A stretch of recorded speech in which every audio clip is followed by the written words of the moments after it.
Uhawe ikaze mu kiganiro inyigisho za Bibiliya. Muri iki kiganiro tugenda turaba ibice by'ivyanditswe muri Bibiliya yera ijambo ry'Imana, tukarimbura insiguro yavyo. Ni ikiganiro gitanga inyigisho z'ivyanditswe vyera mu kiringo c'imyaka 5. Inyuma y'icigwa turaguha inomero woturonderako igihe wogira ico ugomba guterera canke kubaza. Kaze twumvirize kandi twigishwe.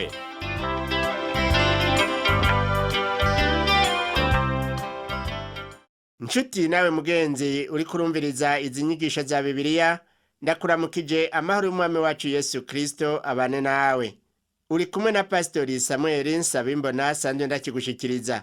Mu cigwa giheruka twarabiye hamwe inkuru ya Yosefu ingene yananiye inabuja, uwo akaba yagomba kumucumuza amuta mu caha c'ubusambanyi. Uwo mugore mu bimaramare vyiwe yaciye arementaniriza Yosefu, amwambika ibara ngo yashatse kumushurashuza ku nguvu. Ivyo vyatumye Potifari ashirisha Yosefu mw'ibohero. Uwo muhungu rero tubona agize imikoshi canke ivyago. Akiri muhira kwa se yari yaratoneshejwe na se, amwambika umwambaro w'amabara menshi kandi w'amaboko maremare, cari ikimenyetso ko ari umuntu adasanzwe. Ehe none ubu agiye kwambara umwambaro w'abanyororo kandi atacaha na kimwe yakoze. Mw'itanguriro igihimba ca 39 kuva ku murongo wa 21 kugeza ku wa 23 haravuga ngo, ariko Uhoraho abana na Yosefu amugirira neza, amuha gukundwa n'umurinzi w'ibohero. Uwo murinzi aha Yosefu kugaba imbohe zose zari muri iryo bohero. Ivyo bakorayo vyose niwe yabikoresha. Umurinzi w'ibohero ntiyagira ikintu yibaza kuvyo yamushikirije, kuko Uhoraho yari kumwe nawe, kandi Uhoraho amuha gutera imbere mu vyakoze vyose. Ukuboko k'Uhoraho ntikwigeze kuja kure y'ubuzima bw'uwo musore Yosefu, ariko n'ivyago navyo bikomakomeye vyaza biraza kugwanya uko kuboko kw'Imana. Naho yari mw'ibohero, ikintu gikomeye kiboneka n'ukuntu Uhoraho yabanye na Yosefu. Naho Imana itiyerekana mu buryo bw'imbona nkubone nk'uko yahora ibikorera basekuruza ba Yosefu, turabona ukuntu imwitwararika. Ivyamushikiye vyose yabiciyemwo ngo bizohave bishitsa ico Imana yamugombako. Iryo banga Yosefu yari arizi, maze abigumiza mu mutima, bimuha intege n'umunezero atakarabigendera. Ivyamugerageje vyose yarabinesheje kuko yaguma birengera ari hejuru yavyo. Umukozi w'Imana umwe niwe yakunda kuvuga ati, amageragezwa yanje arandengeye. Kandi ku bantu benshi amageragezwa bavuga ko abarengeye, ariko turashima Imana ku bwa Yosefu, kuko wewe yabaye hejuru y'amageragezwa yari karacamwo. Imana yari kumwe nawe, yarazi yuko ikiganza c'Imana kiri kumwe nawe. Ivyo vyatumye adashobora kwihebura. Nshuti mukundwa, Satani arakunda kugwanya cane abana b'Imana akoresheje kubateza ukwihebura hamwe no gucika intege. Ariko uwo musore Yosefu ivyo vyose asa n'uwamaze kubirengera. Inkuru za Yosefu zirerekana yuko atari bose bashobora guhendwa n'ibigeragezo vya Satani. Ibihenda amaso Satani azana, naho yama ariko aragerageza, hariho abantu benshi bamunaniye guta mu rudubi. Yosefu ni umwe muri abo bahagaze neza, bagahagarara bashikamye, bakumira kw'ibanga ry'Imana.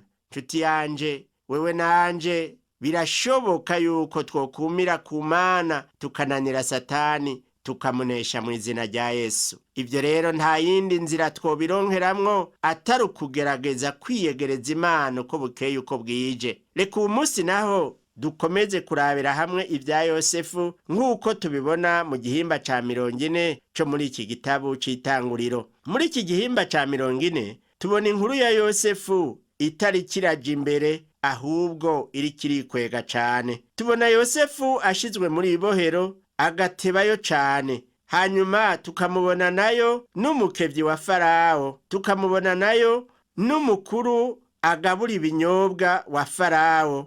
Nawe nyene yarajanywe mu ibohero kubera ubugaba bwiwe. Twokwibaza ivyo ari vyo ariko icyo novuga ni uko ibyo tubona muri iyo nkuru byose bishishikara gushitsa integuro y'Imana ku kubaho kwa Yosefu. Muri icyo gice niho dushishikara kubibona. Mu gihimba cya 37 twari twatanguye kugereranya ibya Yosefu n'iby'umwami Yesu. Ubu naho tumaze gusoma byinshi kuri Yosefu, reka ducishemwo twongere kugereranya ibyabo babiri. Yosefu yarungitswe mu bavukanyi biwe, na Yesu Kristo yarungitswe mu bavukanyi biwe, aribo ntama zazimiye zo mu nzu ya Isirayeli. Yosefu yaswe n'abakuru we ataco bamuhora, na Yesu Kristo ibyo nivyo byamushikiye, kuko yavuze yivuga ko ati baranyase atagituma. Yosefu kandi yagurishijwe n'abavukanyi biwe, kandi na Yesu yagurishijwe n'umwe mu bavukanyi biwe. Kandi Yosefu yagurishijwe ibiceri 20, Yesu nawe yagurishijwe ibiceri 30. Abavukanyi ba Yosefu bagiye inama yo kumwica, nayo abavukanyi ba Yesu nabo nyene bagiye inama yo kumwica. Yaje mu biwe, maze abiwe ntibamwakira. Yosefu yaterewe mu cobo kugira ngo apfireyo. Yesu Kristo nawe yarabambwe ngo apfe. Yosefu yahavuye aterugwa akugwa muri ico cobo. Umwami Yesu nawe yahavuye azuka mu bapfuye ku munsi ugira gatatu. Yosefu yagamburukira se wiwe. Umwami Yesu nawe nyene yagamburukira se kugeza havuga ati, uwo ni umwana wanje nkunda akampimbara. Yosefu yatumwe na se kurondera abakuru we. Twigishijwe yuko Yesu yatumwe gushitsa ukugomba kwa se wiwe mu kuza mw'isi kurondera abavukanyi biwe. Yosefu kandi yarashinyaguriwe n'abavukanyi biwe. Bamubonye aserutse baciye bavuga bati, nguriya karosi araje. Yesu Kristo yashinyaguriwe n'abavukanyi biwe. Aho yari ku musaraba bavuze bati, asangwa ari Kristo niyikure ku musaraba. Abavukanyi ba Yosefu barase kumwakira. Abavukanyi ba Yesu nabo aribo Bayuda base kumwakira. Abavukanyi ba Yosefu bagiye inama yo kwica Yosefu, kandi twarabwiwe yuko Abayuda nabo bagiye inama yo kwica Kristo. Umwambaro wa Yosefu warungitswe kwa se wajobetswe mu maraso, n'umwambaro wa Kristo Yesu nawo barawakiriye barawupfindirako. Yosefu amaze kumanuka muri Egiputa yamaze imyaka myinshi asa n'uwazimanganye. Kristo mu kujanwa mu ijuru yabwiye abigishwa biwe yuko batazosubira kumubona kugeza agarutse. Yosefu nawe yarageragejwe n'umubiri n'isi na Satani aranesha. Uko niko na Kristo Yesu yageragejwe n'umubiri n'isi hamwe na Satani akabinesha. Yosefu yabonetse ko urukiza rwabo mu gihe ciwe mu buryo bw'umubiri. Turazi yuko yabakijije inzara. Umwami Yesu nawe n'umukiza w'abantu bose muri byose. Yosefu yaraswe n'abavukanyi biwe bamushengeza imbere y'ubutungane. Ntiyashoboye n'ukwiregura, kandi bamwagirije ibyo atakoze. Uko niko na Yesu yashengejwe n'abiwe imbere y'abanyabwenge b'ivyanditswe aribo banyedini, bamujana ku bacamanza kandi atacaha yakoze. Pilato ntiyemeye ibyo bareze Yesu, yasanze atacaha yakoze, ariko bamuciriye urubanza rwo gupfa. Yosefu nawe yaterewe mu ibohero arababazwa, kandi Potifari yarazi yuko atacaha yakoze. Pilato yabigize kugira ngo acungure agahanga ntashaye kuri Kayisari. Uko niko na Potifari nawe yagomba gucungura agatwe ntahava aboneka nabi imbere ya Farawo. Yosefu yagize ikiganza ciza imbere y'ucunga ibohero. Ku vyerekeye Yesu naho, umugabisha w'abasodijana abonye bibaye aho Yesu yapfa yaravuze ati, nukuri ubu yari umugororotsi.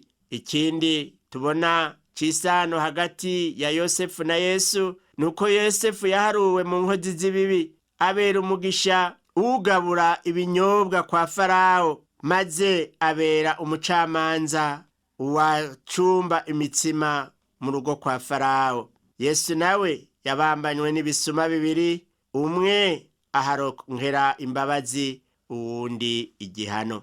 Mu gihimba gikurikira dutangura kubona igituma yari intumbero y'Imana kubona Yosefu yaratawe mu ibohero ico gihe. Turabe ingene Yosefu yasobanuye inzozi z'abakozi babiri bo mu rugo kwa Farawo. Kuva ku murongo wa mbere kugeza ku wa gatatu havuga ngo, hanyuma y'ivyo umuteretsi ahereza ibinyobwa umwami wa Egiputa n'uwucumba imitsima bacumura kuri shebuja umwami wa Egiputa. Farawo ashavurira cane abo bakozi bombi bo mu rugo rwiwe. Uwuhereza ibinyobwa n'umukozi mukuru w'abacumba imitsima abashirisha mu ibohero ryari mu rugo rw'uganza abacungera umutekano aho Yosefu yarapfungiwe. Ivyo ntivyabaye giturumbuka. None vyoba bitwigisha iki? Biratwereka intwaro y'agahotoro yari kwa Farawo muri Egiputa. Sinzi uwo yacumba imitsima ico yoba yarakoze.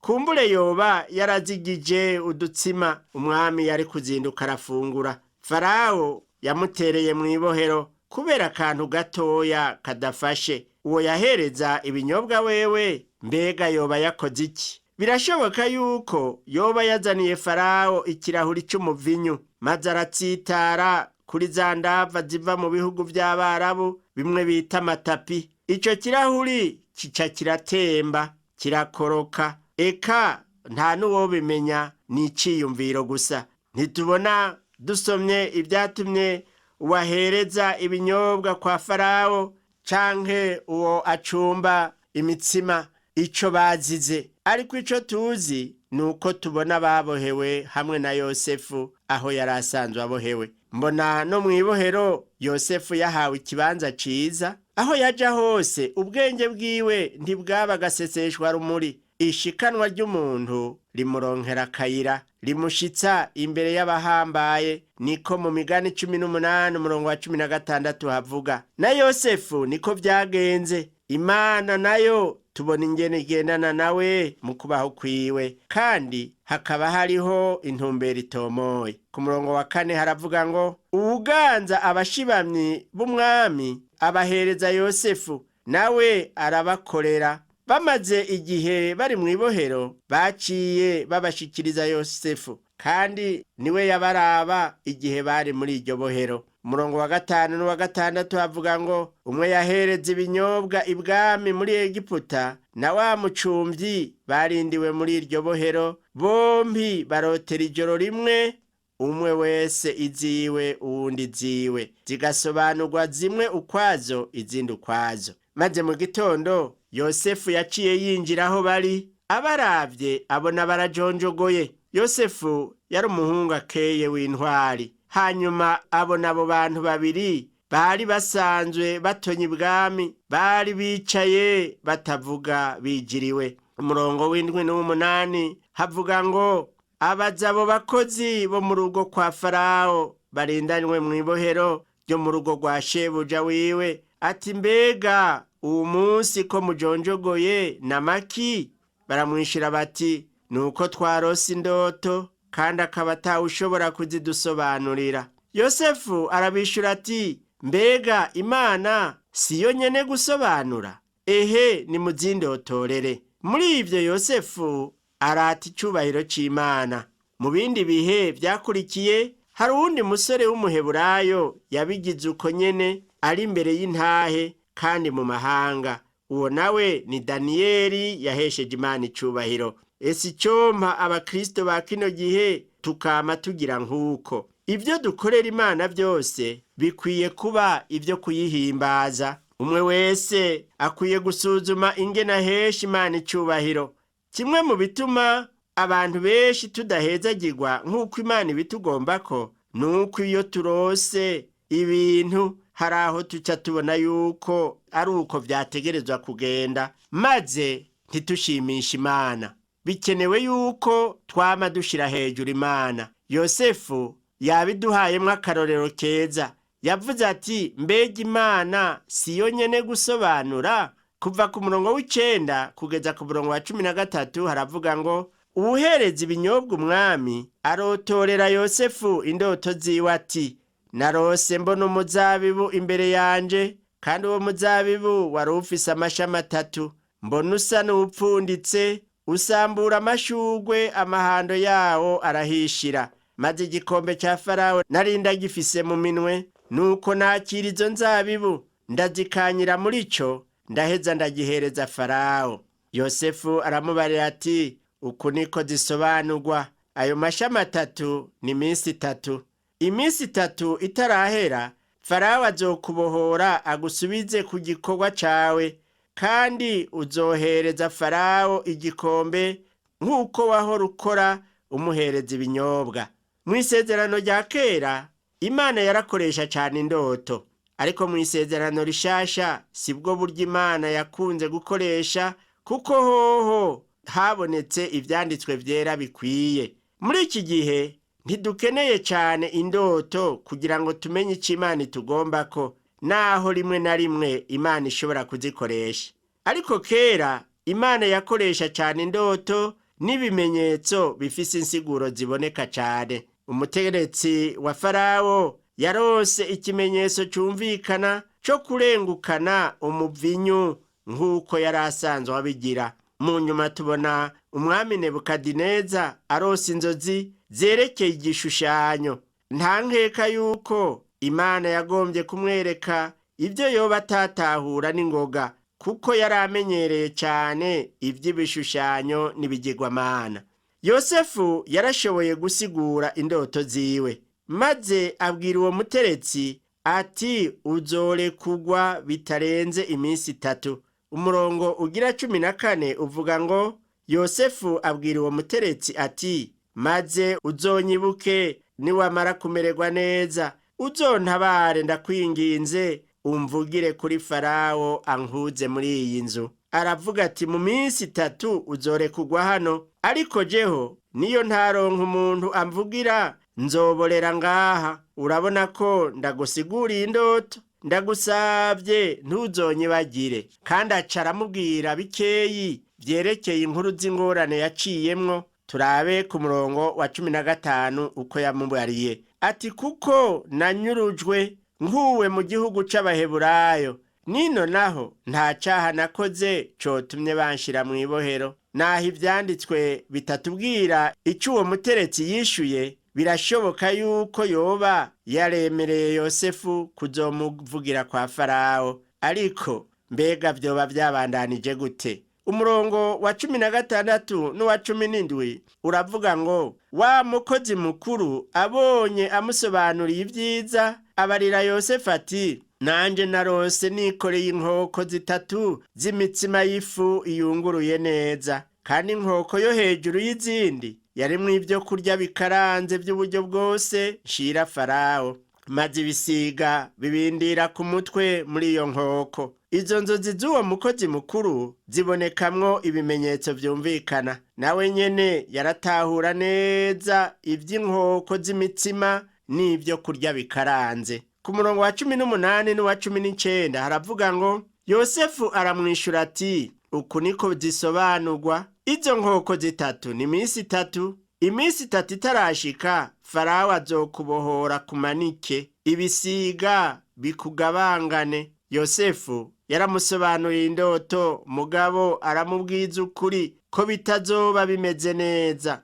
Yaramuhishutse yuko inyuma y'iminsi 3 bazomusohora bakamumanika, agahava aribwa n'ibisiga. Yari inkuru mbi kuri uwo muntu. Turabe ubu naho ingene ivyabonetse mu ndoto vyashitse. Kuva ku murongo wa 20 kugeza ku wa 23 havuga ngo, ku munsi ugira 3 ari wo munsi wo kwibuka ukuvuka kwa Farawo, ategurira abanyecubahiro bose umunsi mukuru. Araheza abohora wa mukuru ahereza ibinyobwa na wa mutetsi mukuru hagati yabo bamenyekana. Asubiza wa mukuru ahereza ibinyobwa mu ibohango ryiwe, ahereza Farawo igikombe. Maze amanika wa mutetsi mukuru nk'uko Yosefu yabasobanuriye indoto zabo. Ariko wa mukuru ahereza ibinyobwa ntiyaruha yibuka Yosefu, aramwibagira. Ewe Yosefu, urumva yuko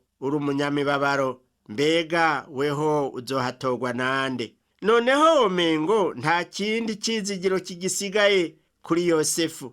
Yosefu abaye ngaho ari umuja, ikirengeje ko abaye ngaho ari imbohe kandi bamwagirije ibinyoma. Nawe urabizi inshuti yanje, ukubohwa k'umunyabyaha n'uk'umugororotsi birasa, vyose ni ukubohwa.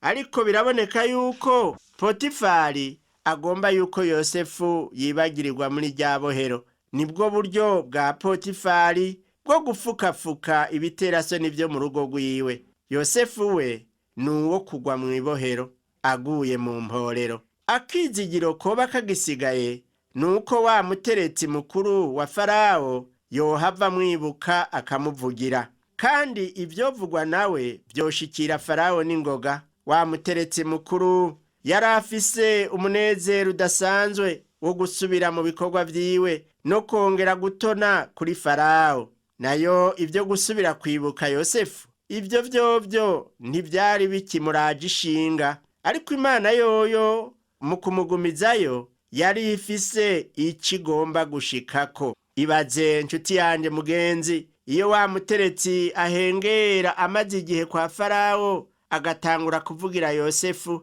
ati harya mu ibohero hariyo umusore yaterewe mu ibohero azira ubusa, baramubesheye ntibanamwemereye kwiregura, niwe yasobanuriye indoto, sanga niko biri. Ewe mwami Farawo, vyoba vyiza cane uvyemeye urya mugororotsi akava mu ibohero. Nka hamwe rero Farawo yari guca bohora Yosefu ico gihe, ubona vyari kugenda gute? Erega ho havuye kumbure mu nyuma hagera ko Farawo akenera Yosefu yuko amusigurira indoto ziwe, Yosefu aza yaramaze kwisubirira iwabo i Kanani. Imana yo yagomba kumugumiza hafi, kandi mu ibohero niho habaye ahantu hakwiye ho kumugumya nk'uko Imana yari yarabiteguye. Imana yarabona ko Farawo amukeneye azoca mutora. Naho Yosefu yari mu ngorane zikomeye, yariyumvamwo yuko ahaja hose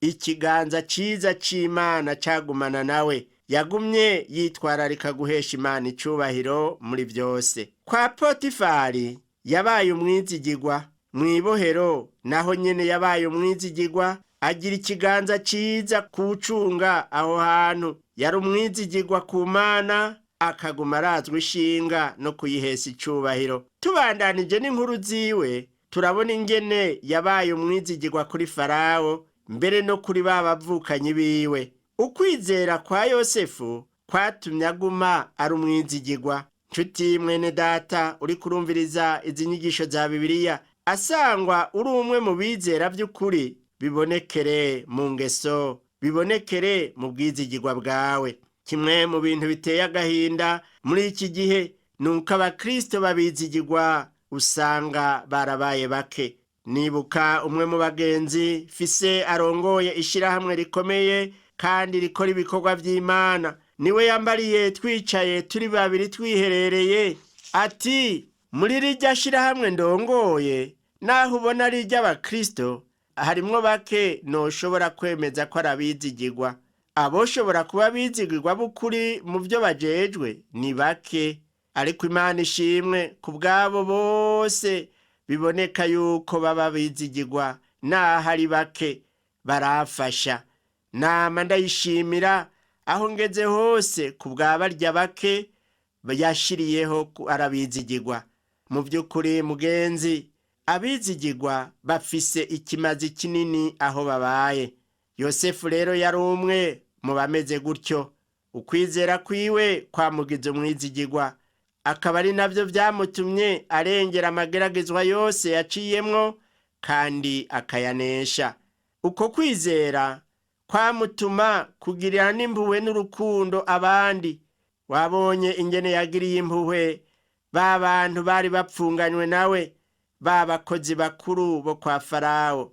Mu nyuma naho turabona ingene yafashe neza abavukanyi biwe. Ikindi ukwizera kwa Yosefu kwavyaye nukumugira umuntu aciye bugufi cyane. Ibyo yashobora gukora byose yabishira ku Mana. akavuga ati mbega Imana siyo nyene gusobanura. Ibyo byose yabihaye Imana kugira ngo ntaba ari we abyishirako. Yabaye umuntu yizera Imana nka sekuruza Aburahamu, maze hacaboneka icamwa c'ubwizigirwa mu buzima bwiwe. Yosefu rero naho yibagiriwe mw'ibohero, hariho Imana itamwibagiye, yakomeje imwibuka iramwitwararika. Nawe we nshuti mugenzi, birashoboka yuko woshikirwa n'ivyago bikomeye mu buzima bwawe, ukabona umenga ntawe ukikubabaye, ariko humura, niwaba wubaha Imana irakwitwararitse kandi ibyawe irabikurikirana. Umwe yandikiye uwundi ati, ubu ndi hagati y'urutare n'umusozi ugumye, nabuze ayo njira n'ayo mira.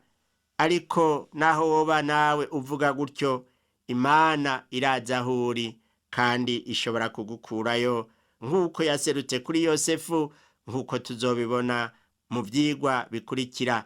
Reka dusenge Imana. Mana yacu y'ukwizigirwa, turagushima yuko abakwizeye ubaha umugisha wo kuba bizigirwa aho babaye. Turagushimira ku bwizigirwa bwa Yosefu. Ndagushimira no kuri uyu mwene data yakurikiye izi nyigisho, ahejeje kwisuzuma, asanze akeneye kuba umwizigirwa. Numwongerereze ukwizera, umuhe ubwo bwizigirwa, kandi ndasabye ngo ugwize abizigirwa mu miryango, abizigirwa mu bikorwa byawe, abizigirwa mu gihugu cacu, kugira ngo izina ryawe rishimwe. Ndabisabye mu izina rya Yesu Kristo umwami wacu, amen. Ikigwa cacu cyo kuri uno munsi igarukiye ngaha, naho ubutaha umwami Yesu aguhezagire.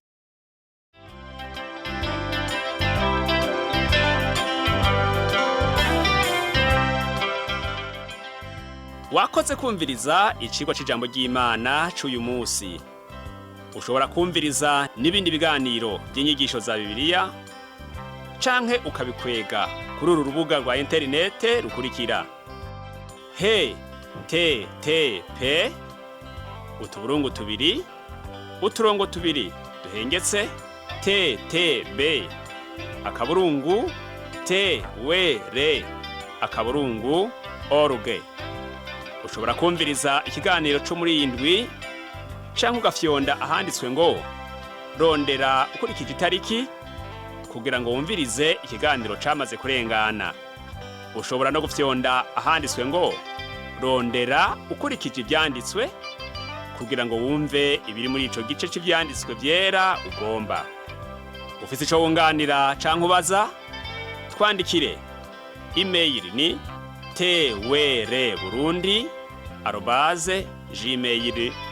twr@gmail.com. Ushobora kandi kudusanga kuri Facebook yitwa TWR Burundi. Ushobora no kutwakura kuri iyi telefone yo mu biro. Inomero ni 22 24 26 57 mu masaha y'akazi. Canke kuri telefone ngendanwa, inomero ni 69 67 12 77 79 74 19 93. Udusanga kandi kuri Whatsapp, nimero ni 79 38 71 99. Yesu aguhezagire.